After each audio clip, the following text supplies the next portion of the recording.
আমাদের প্রত্যেকেরই দৈনন্দিন জীবনে কিছু না কিছু দুঃখ, কষ্ট, পেরেশানি, হতাশা থাকেই। কোরআন হাদিসে অসংখ্য দোয়ার কথা উল্লেখ আছে।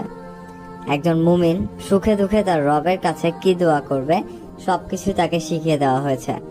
তার রব এবং রাসূল সাল্লাল্লাহু আলাইহি ওয়াসাল্লাম তাকে সবকিছু জানিয়ে দিয়েছেন।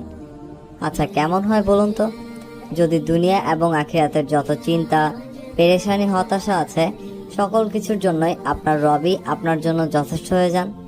হ্যাঁ, এমন একটি দোয়ার কথা বলছে যে দোয়ার আমল করলে আপনার রব আপনার জন্য দুনিয়া ও আখিরাতের সমস্ত পেরেশানির জন্য যথেষ্ট হয়ে যাবেন।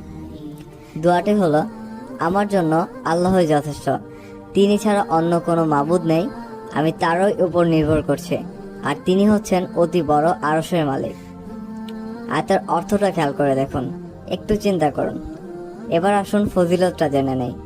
যে ব্যক্তি এই দোয়া প্রতি সকাল সন্ধ্যায় 7 বার পড়বে, তার দুনিয়া ও আখিরাতের সমস্ত দুশ্চিন্তা ও পেরেশানির জন্য আল্লাহই যথেষ্ট হয়ে যাবেন। সুবহানাল্লাহ। একটি রুমে কিংবা মসজিদের কোনায় চুপ করে বসে একবার মন থেকে এই দোয়ার অর্থ নিয়ে ভাবুন, এরপর এর ফজিলত নিয়ে ভাবুন। চিন্তা করুন, দুনিয়া এবং আখিরাত দুই জীবনেই আপনার সকল দুশ্চিন্তা আর পেরেশানির জন্য যদি আপনার রবই আপনার জন্য যথেষ্ট হয়ে যান, তাহলে আর কি লাগে? ভাবুন, গভীরভাবে ভাবুন। আর আজ থেকে লুফে নিন এই আমলটি, লেগে থাকুন এই আমলে। ছোট্ট একটি আমল, আর বিনিময়ে রবকে দুনিয়া এবং আখিরাতে পাশে পাওয়া। একজন মুমিনের আর কি চাওয়ার আছে তার রবের কাছে? এইটুকুই তো।